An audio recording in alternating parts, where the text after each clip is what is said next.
There is something ancient, something almost spiritual, in the way wood lives within Japanese culture. Not just as a material, but as a memory. In the temples of Kyoto, in the mountain shrines of Nikko, in the paper-thin homes of Edo-style neighborhoods, you will find it everywhere, not hidden, but revered. Wood in Japan is more than structure. It is story. It is silence. It is soul. This is the beginning of a journey into the heart of Japanese woodworking. Not just to show how things are built, but to understand why. Why the Japanese join two pieces of timber without nails. Why a chisel must be sharpened with water and intention. Why a cut made with care is more than function. It's meditation. In the West, wood is often treated as a resource, to be processed, stacked, sold. But in Japan, it is treated as a companion, respected like a living thing. Because in Shinto belief, even a beam of cedar can hold a kami, a spirit. That belief shapes every part of the woodworking tradition, from the way trees are chosen, to the way logs are seasoned for years before use, to the way craftsmen bow, not just to customers, but to the tools they inherit. Let's start here, at the idea of shokunin. A shokunin is not just a craftsman. It is someone who devotes their life to mastery, not for fame, not for money, but because the work itself demands it. A shokunin doesn't speak much, but when they do, their words feel like wood, solid, honest, and shaped by time. They wake early, not to rush, but to prepare the mind. They work in silence, not because it's peaceful, but because it's respectful. Each plank is examined. Each knot is read like a sentence. Each cut is not just an action, it's a decision. And when they begin, it's as if the room itself holds its breath. Because in that moment, human meets nature, and something sacred begins. Now imagine this, a block of hinoki, Japanese cypress, pale, fragrant, fine-grained. It's been drying for over 5 years. It's been turned every few months. It has been watched, touched, listened to. The craftsman runs his hand across it, not to test, but to greet. This isn't just wood. It is time. It is waiting. And soon, it will become something. A temple beam, a tea tray, a flute, a doll. But whatever it becomes, it will carry with it the quiet honor of where it came from. That is the heart of Japanese woodworking. In the chapters ahead, we will explore 4 living traditions. The architecture of joinery, where homes are built without a single nail. The carving of sacred forms, from Buddhas to masks to mythical dragons. The lathe, where spinning wood becomes ritual precision. And the saw, yes, the humble saw, used not to push, but to pull. Each of these crafts deserves not just attention, but reverence. Because they are not techniques, they are philosophies made visible. You will hear stories of fathers and sons, of forests and temples, of pain, devotion, and the silence between 2 taps of the mallet. And perhaps, as you listen, you'll start to hear the grain speak too. Because wood remembers. And in Japan, those memories are treated with care. So take a breath. Slow down.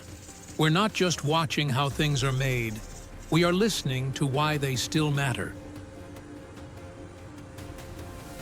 If this introduction stirred something in you, drop a comment and let us know what part of Japanese woodworking you're most curious about. And don't forget to subscribe so you don't miss the next chapter in this journey through wood, tradition, and soul.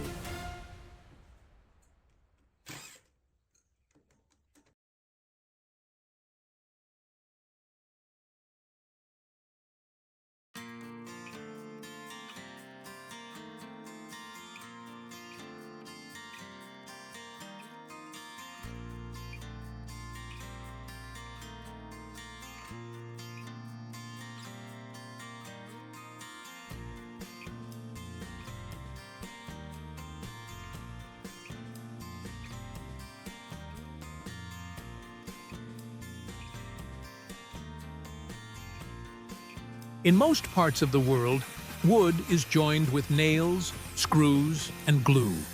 Fasteners make things easier, quicker, more repeatable. But in Japan, tradition chose a different path, a more difficult one, slower, but infinitely more beautiful. This is the art of sugite and shiguchi, traditional Japanese joinery, where two pieces of wood meet, not by force, but by understanding. In this world, a joint is not just a connection, it's a conversation. And to understand that conversation, we must begin at the foundation, the temple. Japanese temples, some over 1,000 years old, still stand. Not because of concrete, not because of metal reinforcements, but because of timber. Cut, locked, and balanced with a kind of silent wisdom. Walk into Horyuji, one of the oldest wooden buildings in the world, and look up. What holds the beams together? No nails, just interlocking wooden joints, dovetails, scarf joints, puzzle cuts, each one shaped by hand to fit perfectly. These aren't decorations, they are structural marvels, and the craftsmen who build them? They're called Miya-daiku, temple carpenters, Shokunin of the highest level, often trained for decades before being allowed to touch a sacred beam. To them, wood is not passive. It breathes, it moves. It swells in summer, contracts in winter. So every joint must be planned not just for today, but for the next 100 years. There are no shortcuts. Each beam is measured with ink lines, never pencils. Each cut is made with hand saws, chisels, and canaplanes. The fit is tested again and again, adjusted by fractions of a millimeter, until it slides together with a gentle click. No mallet, just precision. This method of joining wood without fasteners is called kigumi. It's an ancient technique, but still used in modern Japanese architecture, especially in sukiya-style houses and tea houses. Why? Because it honors the nature of the material. Metal rusts, glue breaks down, but wood, when joined properly, only gets stronger with age. One of the most admired aspects of Japanese joinery is how invisible it is. From the outside, you see nothing, just clean lines. But beneath the surface, a labyrinth of cuts, slots, and locks, fitting together like a three-dimensional puzzle. Some joints have names: Kanawa Tsugi, a beautiful half-lap used to lengthen beams; Kigumi Kumi Tsugi, a combination joint for right-angle corners; Shachi Sen, with wedges that tighten over time, not loosen; and perhaps the most poetic, Aritsugi, the dovetail, shaped like the tail of a wild goose in flight. These joints are not just functional, they're symbolic. They represent harmony, the idea that things can hold together, not by force, but by fitting. Even in modern construction, some architects are bringing back kigumi, wooden pavilions, museums, even skyscrapers, built with centuries-old techniques. Because in a world rushing forward, people are starting to remember the value of stillness. But mastering joinery is not just about knowing shapes. It's about knowing wood, knowing how hinoki reacts to humidity, how cedar behaves when turned against the grain, how to read a knot not as a flaw, but as a feature. A master carpenter can build without blueprints. He sees the house in his head. He sees the joints before the wood is even cut. And when he works, others watch, silently. Because here, every movement is a lesson. Every misstep, a lifetime correction. To become a Miya-daiku is to dedicate your life to humility. You build structures that may outlive you. And yet, you never sign your name. You let the joinery speak for itself.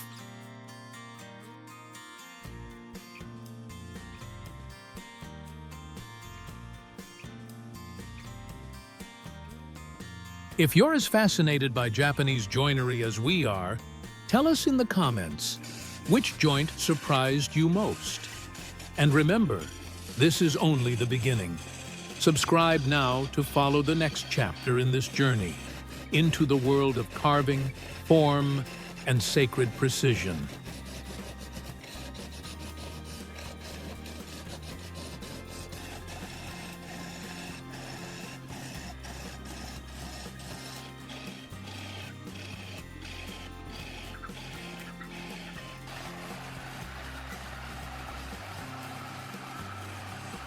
In the quiet corners of Kyoto's temples, in the hidden workshops behind shrines in Nikko, a sacred art lives on, not in the spotlight, but in the shadows.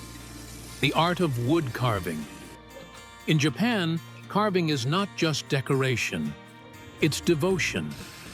Walk into a Buddhist temple and you'll often find him, seated in stillness, eyes half closed, a faint smile that carries centuries. The Buddha. But he wasn't always there.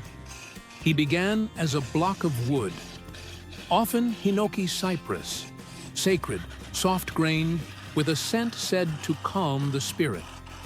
The wood is chosen with care, seasoned for years, never rushed. The carver begins not with tools, but with prayer. In traditional Buddhist carving, the first cut is not made until the artist has purified the space, sometimes with incense, sometimes with sutras, because this isn't just craft, it's spiritual service. The technique is called ichiboku zukuri, carving from a single block. No gluing, no joining, just one solid trunk, slowly transformed. The carver sketches nothing. The form lives in the mind and is released slowly, layer by layer. First the posture, then the robes, then the face. The face is always last. Because in Buddhist belief, that's when the spirit enters. One misplaced stroke, and the entire statue can feel wrong. But when done right, the figure breathes.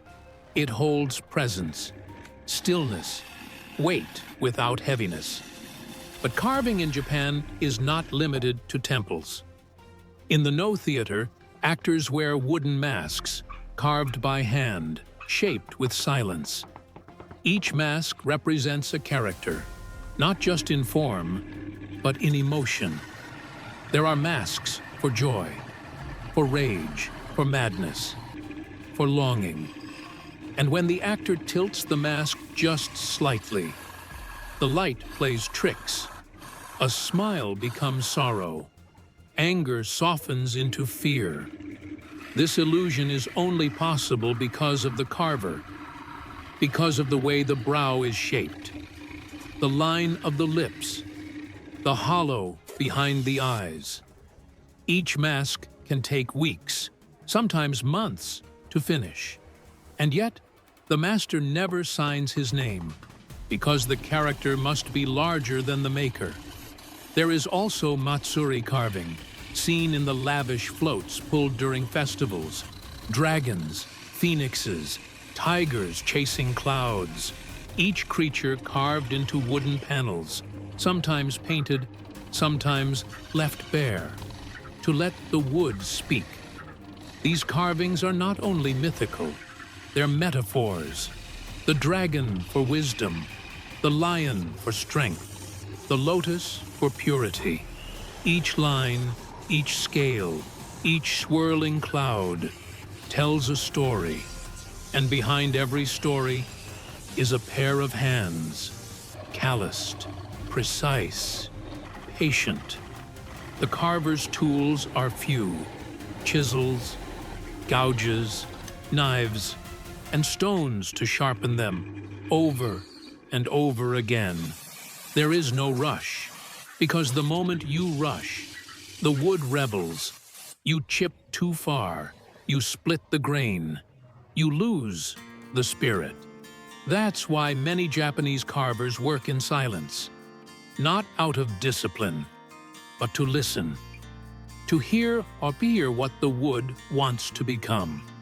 They say you don't impose the form, you reveal it.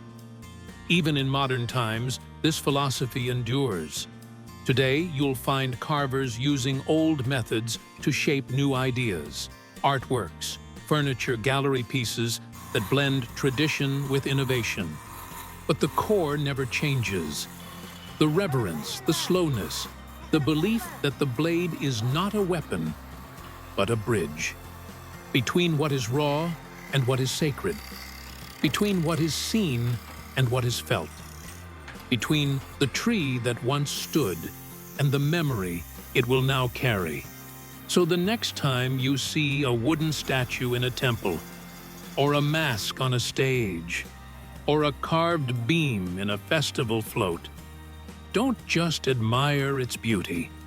See the hours behind it, the breath held between each stroke, the decades of practice in the curve of a single eyelid. Because in Japan, to carve is not simply to cut. It is to care, to honor, to awaken.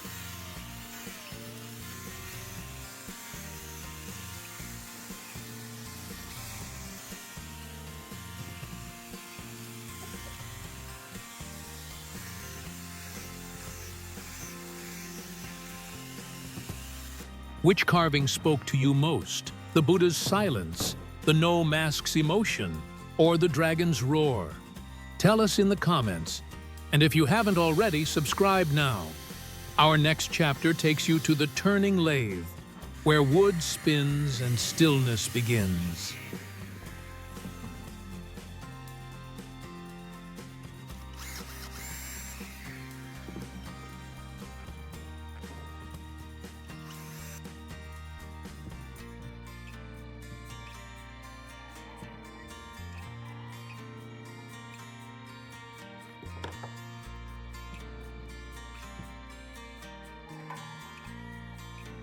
There is something hypnotic about spinning wood, the way it blurs, the way it sings under the blade, the way a shapeless block begins to dance, slowly, surely, into form.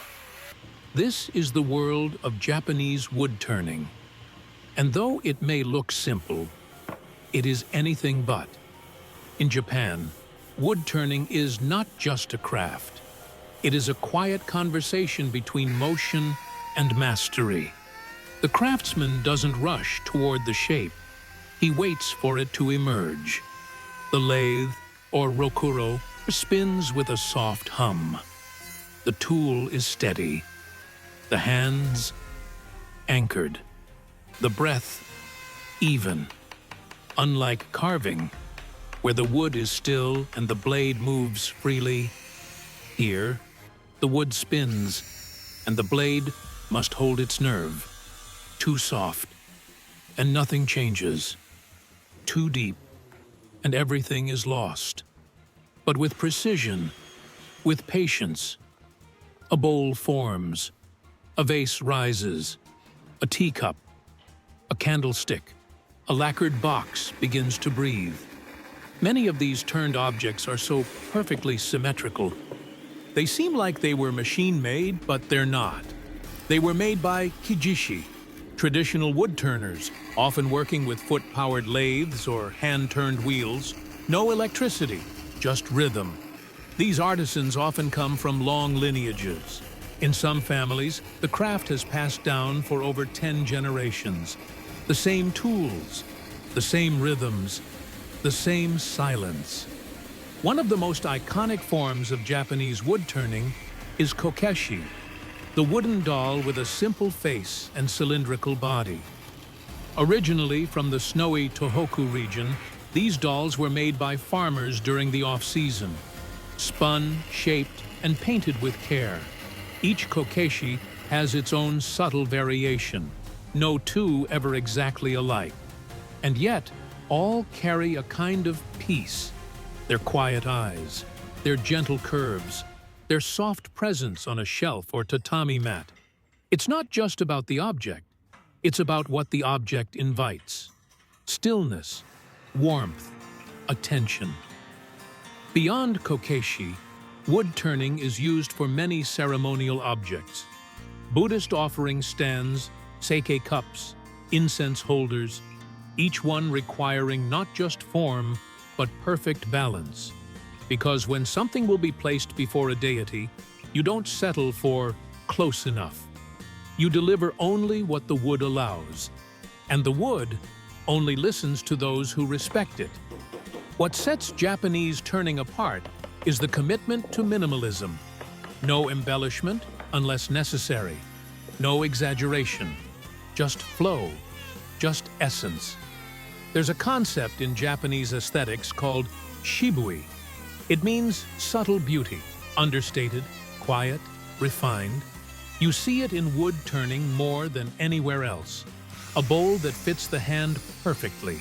A curve that reflects just enough light. A surface so smooth it reflects silence. But reaching this point takes more than skill. It takes presence.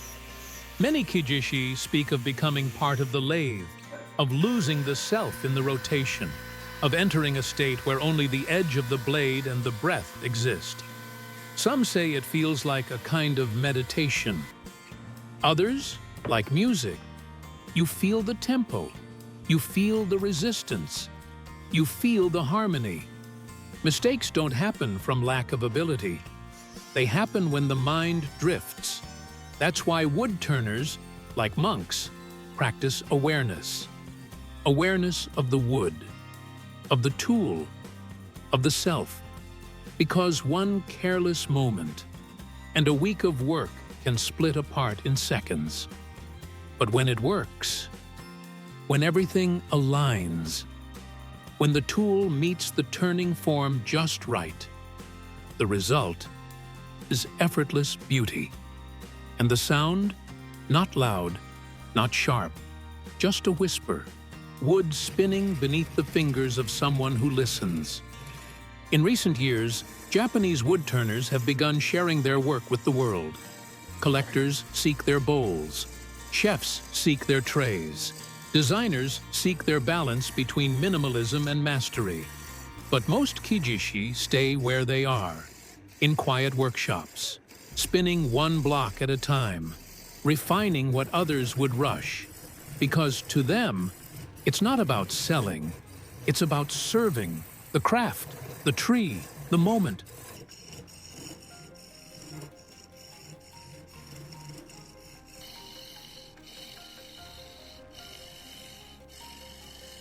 Was there a moment in this chapter that surprised you? The spinning silence, the shape inside the movement. Let us know in the comments, and if you haven't already, subscribe now. Next, we turn to one of the simplest yet most philosophical tools of all. The Japanese saw, a blade that cuts not by pushing, but by pulling.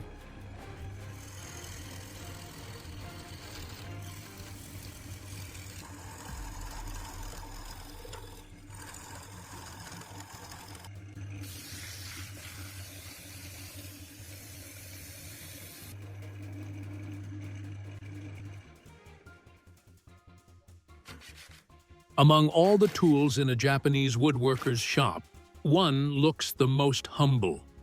No loud motor, no gleaming design, just a thin blade and a wooden handle. But this, the Japanese saw, or nokogiri, is not just a tool. It is a philosophy in steel. At first glance, it may seem ordinary, but if you look closer, you'll notice something strange. The teeth face backwards. In Western saws, you cut by pushing, but in Japan, you cut by pulling. And in that simple difference is an entire way of thinking. The pull stroke is lighter, more controlled, more precise. It uses tension instead of brute force. It doesn't tear, it glides. And that is the Japanese way. Minimal effort, maximum effect. Like the brushstroke of a calligrapher, the cut is meant to flow, not fight. This tool has been used for centuries by temple builders, furniture makers, boat craftsmen, anyone who needed to cut wood with care. There are many kinds of nokogiri, each with its own spirit. Ryoba, a double-edged saw, one side for ripping, the other for cross-cutting. Dozuki, with a reinforced spine, perfect for fine joinery and delicate cuts. Kataba, a single-edged saw, ideal for deeper cuts where flexibility matters. But all of them share the same principle. Don't force, feel. The blade is thin, often less than half the thickness of Western saws. This means less wood is removed, and less energy is wasted. A skilled craftsman can guide it with just 2 fingers, letting the weight of the pull do the work. The result? Cleaner cuts, straighter lines, edges so smooth they need almost no sanding. But this efficiency comes with responsibility. The blade is sharp, fragile, unforgiving. It demands patience, alignment, presence. If your body is tense, the saw will bind. If your hand shakes, the blade will wander. If your mind rushes, the teeth will chatter. So the craftsman adjusts. Not the wood, not the tool. Himself. He centers. He breathes. He lets the cut happen, rather than making it happen. In this way, the Japanese saw is not just a tool, it's a teacher. It reminds you, sometimes to move forward, you must pull back. That lesson reaches far beyond the workshop. It echoes in martial arts, where retreat opens opportunity. It shows up in Zen, where stillness leads to clarity. It even appears in Japanese aesthetics, in the art of ma, the space between things. The saw cuts through wood, but also through ego. It humbles. It sharpens more than timber. It sharpens awareness. In old Japan, apprentices would spend weeks just watching the master saw. Not cutting yet, just observing how the wrist bends, how the fingers grip, how the rhythm builds, not forced, but felt. Only when they could mimic the motion would they be handed their own blade. Even sharpening is an art. Each tooth must be filed with precision. The angles must be perfect. Too steep, it sticks. Too flat, it skips. Some masters sharpen their saws with the same concentration as a monk sharpening his mind. Because when the blade is ready, the cut becomes a form of poetry. You hear it, that soft shh, as the teeth glide through the grain. You feel it, the moment the blade finds its path and the wood opens willingly. And then, the pause, the craftsman steps back, brushes the dust away, runs a finger along the line, and smiles. Because that line, straight, clean, precise, is not just a cut. It's a reflection of who they were in that moment. Calm, aligned, present. In recent years, Japanese saws have become popular worldwide. Woodworkers in the West now embrace the pull cut, discovering what Japan has known for centuries. That gentleness can be powerful. That control does not require force. That even in the simplest tool, there is deep wisdom. And so, the nokogiri remains, not as a relic, but as a reminder that in the right hands, a thin strip of steel can cut not just through wood, but through time. Was this your first time learning about the pull cut philosophy? Did it change the way you think about tools or effort? Let us know in the comments. We'd love to hear your reflections. And don't forget to subscribe, because in our final chapter, we'll bring everything together. Join us as we return to the heart of the craft and ask, why do these traditions still matter today?